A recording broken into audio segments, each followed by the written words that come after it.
Hello, I hope you're doing well today. My name is Ian Green, and I'm the musician for Music Dreams and also for Ian J. Green, two different artist profiles you can find wherever you stream your music. And today we are going to be looking at part 3 of Unit 10, which relates to rests and also to time signatures, specifically filling in rests in compound time signatures. So let's go over to the shared screen, and we're going to be looking specifically at page 58 of this wonderful book called Intermediate Elementary Music Rudiments by Mark Sarnecki. This book is really helpful for any intermediate student that's looking to master the logical aspects of music theory and also to help expand their mind as we think and look at different types of musical patterns. Now, of course, when we have rests in music, rests are just as important as notes. And actually, just like Wolfgang Amadeus Mozart said once, there is music in between the notes or in the rests, just as there are in the notes. It's a little bit of an additional way of explaining that. Don't have the exact quote with me, but the general rule of thumb is that music is not only just the notes we play, but the rests that we wait for as well. Anyway, let's jump into the theory. Rests in compound time. How does that work? Well, something that's interesting is that, as we know from working in simple time, a whole rest can fill in an entire bar of music, all the way from 2/8 all the way up to 12/16, 6/4, 9/4 even. A whole rest is used to indicate an entire measure of silence. But however, sometimes rests can be organized in a way that might seem a little bit confusing. So I want to help fix some of those bits of confusion that there might be.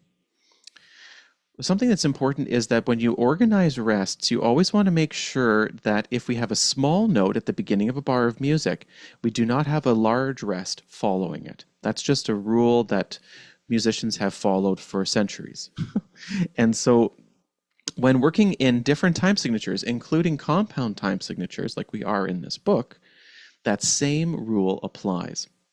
So whenever we're looking at organizing rests and understanding how they apply or how they work in a bar of music, it's always good to know what the basic pulse and also the number of beats are within the time signature that you're using. So if we're in 6/8, for example, we need to know that there are 6 beats in the bar, and you can even write that in. 1, 2, 3, 4, 5, 6. Or here in 6/4, the same idea. 1, 2, 3, 4, 5, 6. So when we're looking at compound time, you can join beats 1 and 2 on a strong part of the bar, either at the beginning in beat 1, sorry, which is covered up by that circle, or you can also go to beat 4. But you cannot put a large rest in the middle of a bar because it messes up or changes the way that the emphasis is in the counting. So if we were to look at a few questions together, we can actually work through this by doing some homework together and also working on explanations as the homework questions arise. Let's work on page 59 together. I'll work on the first question. I'll also show a couple of tips and tricks to help organize our thoughts. So we know that in 6/4, we want to go 1, 2, 3, 4, 5, 6. So what I did was I actually put a bracket underneath each of the 2 groups of 3 that we need to put in, knowing that the quarter note is going to get the beat. So then we know that the halfway point of this bar, we could put a large rest at the start of this grouping, because as it said in the previous page, you can put a large rest on the subsequent parts of a measure if there is a complete group of 3, or also if a large rest can be started on the starting point of a large group of 3. So, for example, we could put then a dotted half rest on beat 4. 1, 2, 3, 4, 5, 6 to equal that part of the bar that needs an entire 3-beat rest. Now, Here we have one beat, so there are 2 beats missing. So we would not want to put a half rest there because that's too big. That will fit. It's too big to match with the quarter rest. So instead, what we do is put 2 quarter rests. 1, 2, 3, 4, 5, 6 to complete that bar of music. If we go to the next one, 2 groups of 3 again, 6, 4. But now you can see how there's a note at the beginning and also at the end of each of the 2 groups of 3. Let's work on this group of 3 first. And we know that we can put a large rest here because it's at the beginning or the starting point of the second group of 3. So we could put a half rest here to fill in 2 of the beats and then have the last beat be the one that's given. 4, 5, 6. Now, the same principle that we had in the first bar also applies here, where we can't put a large rest after a small note. So we would put 2 quarter rests to fill that in. Now here, there's a couple of places where some music is occurring. So we know for sure that we have 2 groups of 3, but we could say as well that this could be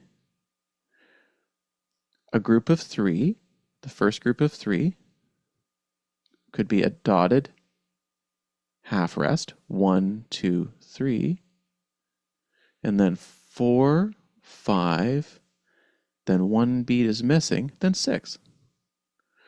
Now some of us might say, hey, why can't I put a half rest here? Or why can't I put a quarter rest and then go to something else? But the way that this time signature works is they have to be groups of 3.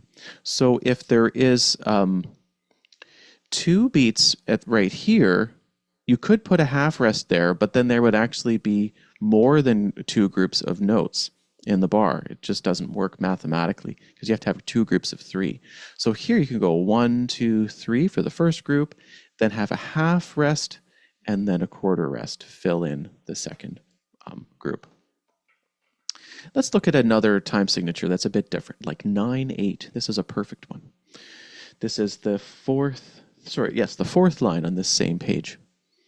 So we're going to have 3 brackets first, and we're going to go 1/8 notes equaling the beat. So we have to have 3 groups of 3/8 notes. So here, let's do this one first. Now, whenever we have a half of a beat, we always want to match a rest that equals the notes to equal 1 beat. So if we have a 16th rest here, that's half of 1/8. So we'll put another 16th rest here to marry those together into 1 beat of music. So now we only have the third beat of this group of 3. So we could put a quarter rest here to equal 2 1/8 notes plus 1 for this combination to equal a group of 3. Now this group of 3 could be dotted quarter note, which equals 3/8 notes. And here, this group is 1 beat, then 2/8 notes would finish that off there. You would not want to put a quarter rest here because it's too large, which is too large of a rest to follow 2 16th notes. So we have 1, 2, 3, 4, 5, 6, 7, 8, 9, and. Let me do the next one, but what I will do is fill in the counts first, and then we'll put in the rests. 1, 2, 3, 4, 5, 6, 7, 8, 9. So now, of course, these 2 groups of 3 are empty. So we could put dotted quarter rests there to fill in those measures, parts of the measure. And now here we have 2 beats for this quarter note. So then there's 1 beat missing, so we can put an 8th rest.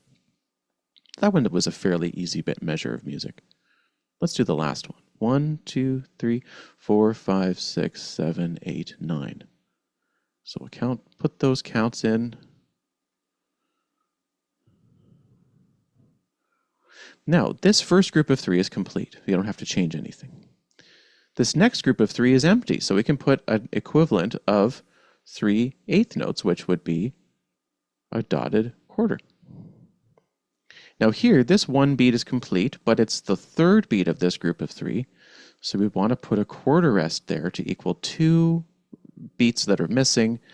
And then by adding this other note, we then get that group of 3. 1, 2, 3, 4, 5, 6, 7, 8, 9. Let's do one more. Let's do a type of time signature with 16th notes as the beat.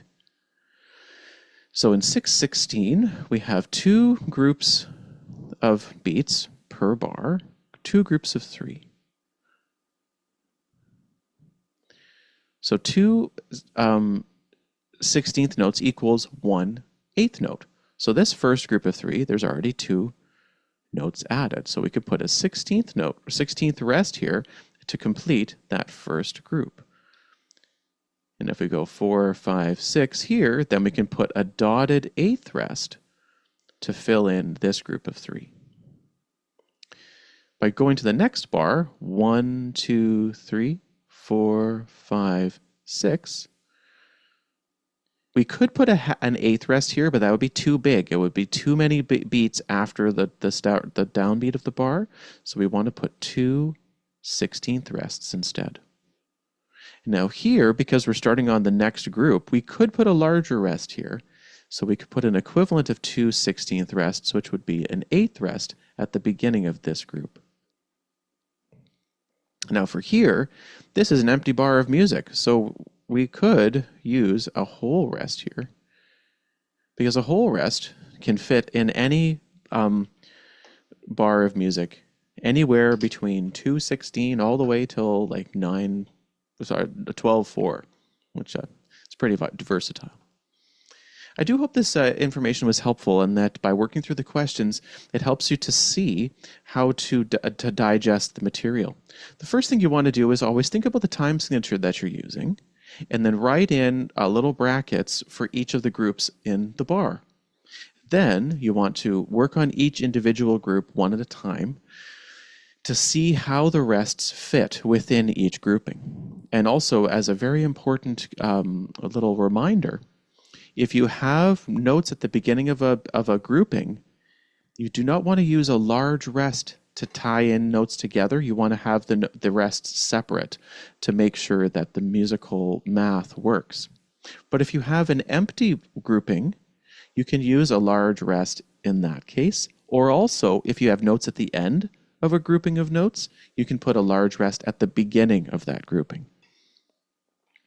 Thank you so very much for watching. I look forward to seeing you next time for another tutorial. And until then, have a great day and bye for now.